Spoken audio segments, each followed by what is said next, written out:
Alright, people always ask me about Subarus. Today we've got a 2016 Subaru Forester that the original owner bought brand new. It has over 160,000 miles on it, so we're going to show you the good, the bad, and the ugly about this 2016 Subaru. It's a more modern version of the original ones, which were station wagons. Now you can see it's evolving from a station wagon into an SUV. It has more room in the back, but not as much as a regular station wagon. Now, the biggest con of this particular one is that a little before 100,000 miles, Subaru had to give her a new short block because it was burning oil.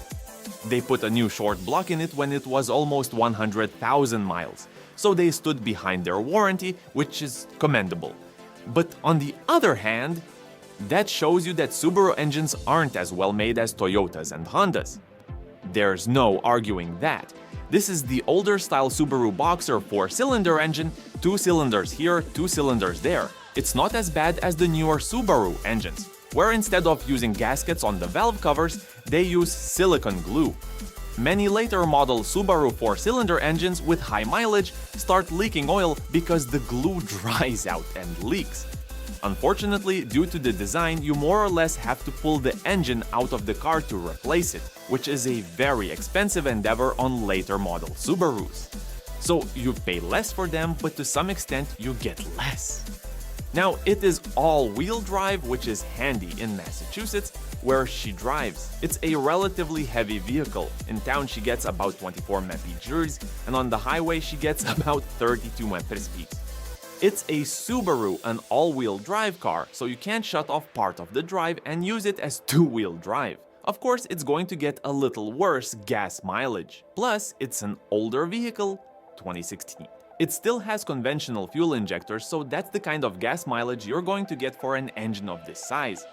If it weren't for the block being replaced and it was running as good as it is now with 160,000 miles, I would have said, gee, that's a pretty good engine. But on the other hand, the whole block of the engine had to be replaced. It wasn't built that well, there's just no arguing that they didn't build them all that well. The automatic transmission is still original and still seems to shift pretty well, so you can't argue with that. I do have to say that Subaru has more or less perfected all-wheel drive systems. Practically every car they've made is an all-wheel drive system, except for a little race car that's only two-wheel drive. They've perfected all-wheel drive cars, and that's how they really got a foothold in the United States. Originally, they were a niche car that people would buy in places like Minnesota, Buffalo, or Alaska, places where all-wheel drive is great for driving in the snow. That's how they got a foothold in the United States. They were more or less a niche car. Now they're more of an all-around car, but they made a few mistakes along the way, such as their 6-cylinder Boxer engines. This is a 4-cylinder. The 6-cylinder ones have had nothing but problems with those engines. I would never advise anyone to buy a Subaru with a 6-cylinder engine because they've always had problems with them. But these 4-cylinder engines, as you can see, did have problems. They had to replace the block because it was burning oil. The newer ones don't seem to do that, but they start leaking oil because they're made cheaper with glue. The seats are in pretty good shape. You can see why people buy them. Look at the room they have. They're kind of like a baby station wagon. Kudos to Subaru for rust-proofing because this baby has lived its whole life in Massachusetts. And do you see rotten fenders or rusted-out spots? No, it's in pretty good shape on both sides. They do a pretty good job of rust-proofing them. Now, I'll point out that it has a reasonable amount of stuff. Nice heating controls, easy to get to. It has an AM and CD player. Showing its age, but you know, it has a nice armrest and it still works. It's got heated seats, high and low in the front, and a gigantic sunroof. If you want sun, this is the car for you. Pretty basic, easy to read dash. You've got your tachometer on the left, speedometer in the middle, and gas gauge on the right. As you can see, it's got 161,000 miles on it.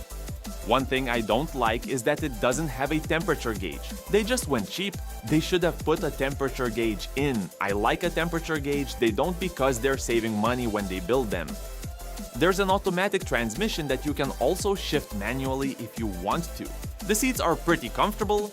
You mold in, they fit you well, and it has a nice headrest. The owner told me that sometimes it won't start in park. You've got to move it into neutral. The neutral safety switch is starting to wear on this, but it always starts in neutral.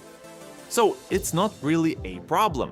She can get that replaced, but a lot of times if it doesn't start in park, you can put it in neutral, and it will start. You can go years like that. So if you want to, you can replace the neutral safety switch assembly. They're not all that cheap, and you can only get them at the dealer. But as long as you can start it, just shift it into neutral instead of park.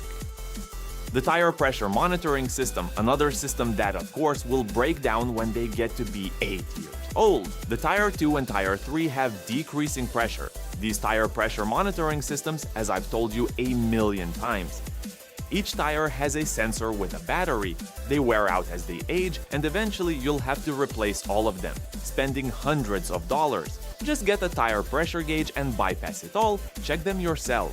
Now let's start analyzing the data. The air-fuel ratio learning is 0, meaning it's perfect. Battery voltage is good, fuel injector pulse is good, and fuel sensor 1 is at 0.99, where 1.0 would be perfect, so it's off by only 100%. Pretty good for a car with this mileage. The misfires, all the cylinders are at 0, all 4. Let's look at the transmission data.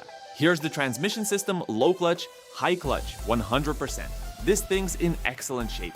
These aren't race cars by any stretch of the imagination, but we'll give it a little gas.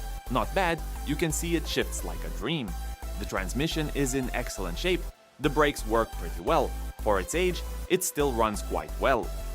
So what's the verdict on this 2016 Subaru Forester? It's pretty much like all the other ones. They're decent vehicles, and the all-wheel drive system is probably one of the best in the world. This one's still working fine, but it's an older vehicle with a lot of mileage. You can hear it, there's still a decent vehicle left in it. It'll take you where you want to go. The engine's still in pretty good shape, and the transmission shifts perfectly fine.